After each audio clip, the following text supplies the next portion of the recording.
Jinx, please.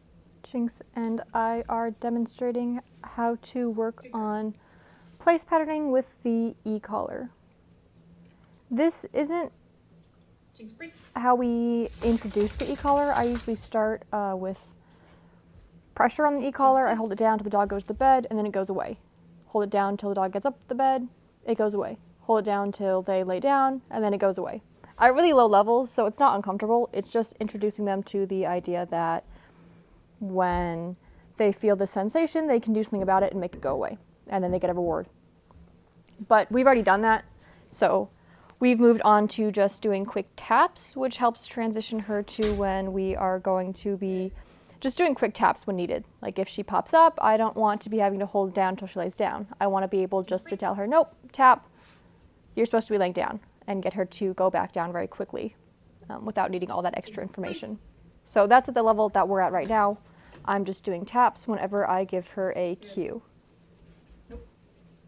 Good. Right, and place means you go to your bed and you lay down. So if she goes and she sits, I'm going to give her a second to figure out what she's supposed to do. If she doesn't respond correctly, I'm going to say, nope, place, tap, and she should lay down. So you can see she has a great attitude. I'm using the e-collar on every command, and she still runs up to me and wants to play. That just shows how using an e-collar correctly does not mess up a dog's attitude. It doesn't make them resent you. Good. It doesn't make them hate doing the exercise. Just makes it so you can be certain that they'll be safe and listen in Jinx, please. difficult scenarios. Jinx has a history of going after the door and going after guests coming in. So we've done a lot of work with her. Her owner's done a lot of work with her. But we're hoping that this tool will help get her to that last stage that we want her at, where she can just be calmer and be more relaxed in the house in general when people come in and knock on the door. Jinx, break.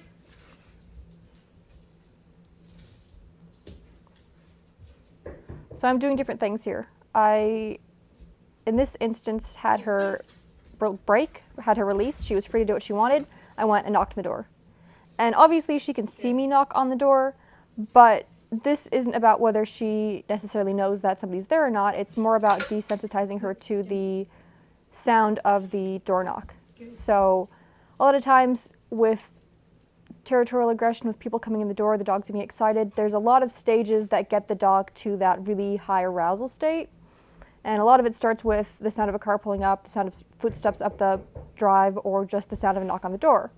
So if we can desensitize the sound of the knock on the door, it won't be just the knock on the door that gets her amped up and gets her thinking about somebody coming in and getting all excited. It'll just be us dealing with the somebody coming in part, without all the build up to it from the door knocking and the door opening and me saying hi to somebody coming in. So now she's in place. Good girl. Good. Well, now she's recalled, but she was in place when I did door knocking the last time, and I even went and tied her up and made it look like it was a real scenario. You can see she's got a very enthusiastic recall, even though I'm using the e-collar. She knows she gets food. She just has that tap to tell her, you got to come no matter what. So if we see a squirrel, a dog, a cat, I have a little bit more incentive for her to come to me if she decides she doesn't really care about my treat. If she doesn't think that recall is that fun in the moment, I can still say, hey, you got to come to me. I don't really care that you want to eat that squirrel more than you want my treat.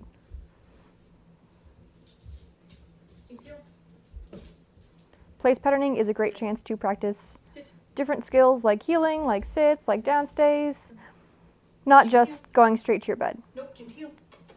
Good girl. So you saw there I asked her to sit. She didn't sit, she downed.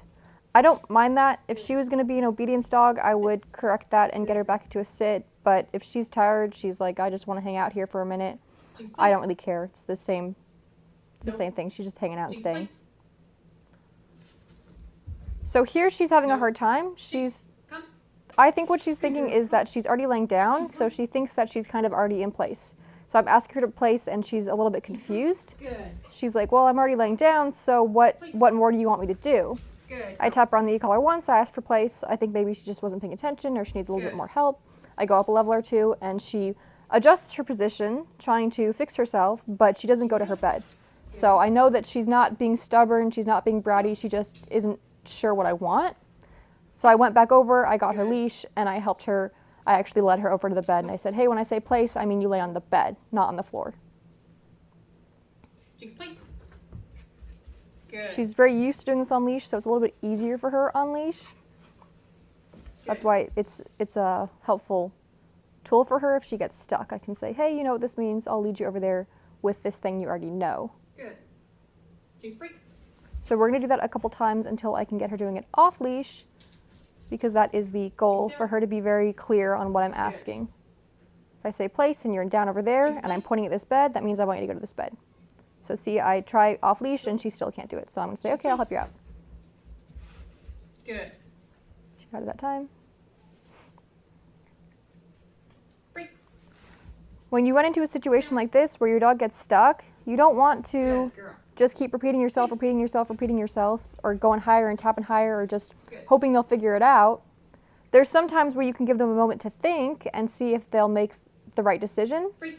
But that's generally when they're watching you. They know that something is expected of them. They just are thinking about what things they should try. Yeah. In this case, she wasn't sitting there thinking, oh, what should I do instead? She was like, I'm doing the right thing. I don't know what you want. So I'm going to help her out. No. Jinx. Down. Good. You see there, she's sad, but Jinx, place. Good. Good girl. Come on. she sat, but Jinx, she place. lay down after a second, so I didn't repeat myself. Good. See here, what I was doing is I wanted to get her off the leash, but she was reliant on it. So I Jinx, break. laid it on the ground and I used my foot to give her that leash pressure she understands really well.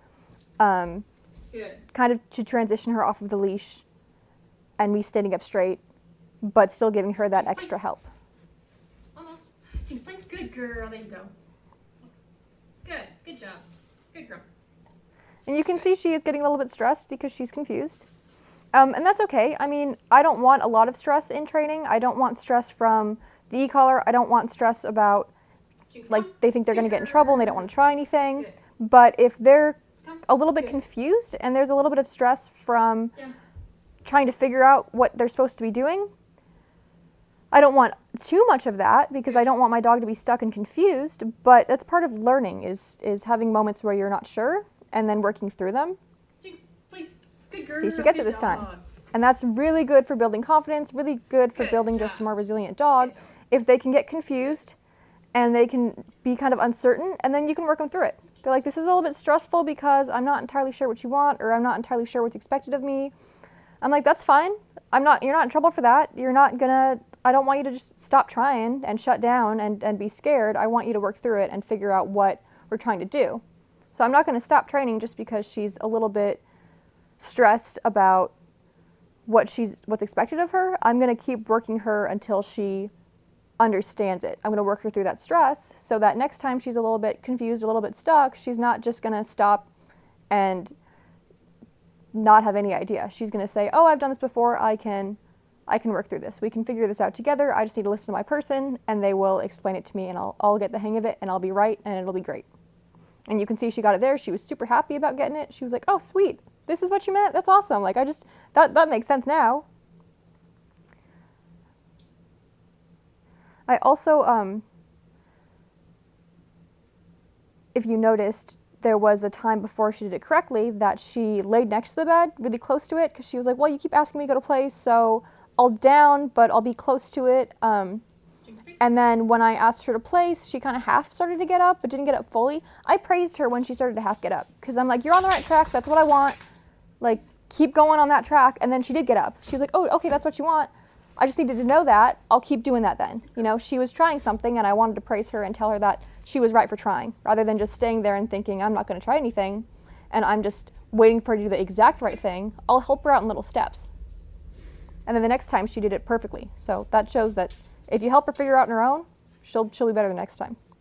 So here I have, there we go. So that's the first time I've corrected her, and that's because I have people coming to drop off the stove. So you can see them outside through our little window by the door. And she looked at them and she gave a little grumble. I don't know if you heard it, but she did. And that's when I said, nope, that's not right. That's something that you can't do. You know, that's not about you trying different things. I just don't want you barking and being aggressive. And see, next time we go up to the window, she looks, That's what she does. She looks away. Good girl. Perfect. That was Good job. absolutely perfect. And that's because the first time she did it, I said, no, that's not right. We've been practicing this. We've been practicing a bunch of really clear stuff. That's not how I want you to respond. So I can correct her and say, hey, no, that grumbling, that growling, that's staring, that's not correct behavior. You know, we've been doing other stuff, and I want you to try that other stuff. Let her look again. Good. If she was really hard staring, or she was puffing up, or her little eyebrows were getting furrowed, I would actually probably give her a tap on the e-collar pretty low to break her attention. And what I would expect her to do then is really just look away. And when she looks away, I'll praise and I'll reward. I'll say, okay, I'm helping you out by breaking your attention on this with the e-collar tap so that you can try something else. Because she'll get kind of stuck. She'll look and be like, well, do I just keep staring? These things are very distracting.